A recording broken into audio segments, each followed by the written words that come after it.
Hayan, naubos na, tinapon ko na. Balat na lang ang natira. Ganun talaga. Hello po sa inyo lahat. For today's video po, iti-take up natin itong pagkain na to. Isa itong Japanese dish na kung saan napaka-famous ito sa Europe at USA. Ito ay Japanese dish na may pangalan na Indamame. Ito yung mga immature soybeans. Ito yung mga common side dishes nila sa mga Japanese cuisine.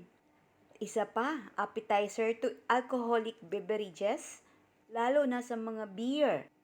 Sa atin, ang pulutan natin, mani-mani lang tayo. Alam nyo ba na may benefits po din ito? Ito ay rich in vitamins, dietary fiber, and isoflavone. Plus minerals. Wow. Alam ko na. Ito pala yung ginagawang tofu, soybean oil, and soy sauce.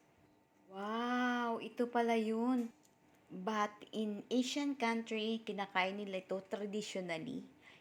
But in Western Europe, kinakain nila ito as a snacks. Wow.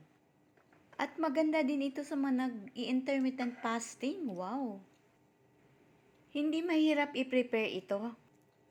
Pakuluan lang natin ito o steam nito o i-pan frying or i-microwave natin for a few minutes. Grabe sila inubusan talaga nila ako. Kaunti lang yung natira sa akin. Ang ganda pa naman ito sa mga nagmi-menopause. Less symptoms daw po ito sa mga nagmi-menopause. Lalong-lalo na sa mga Asian countries. Kasi palagi silang nakain nito.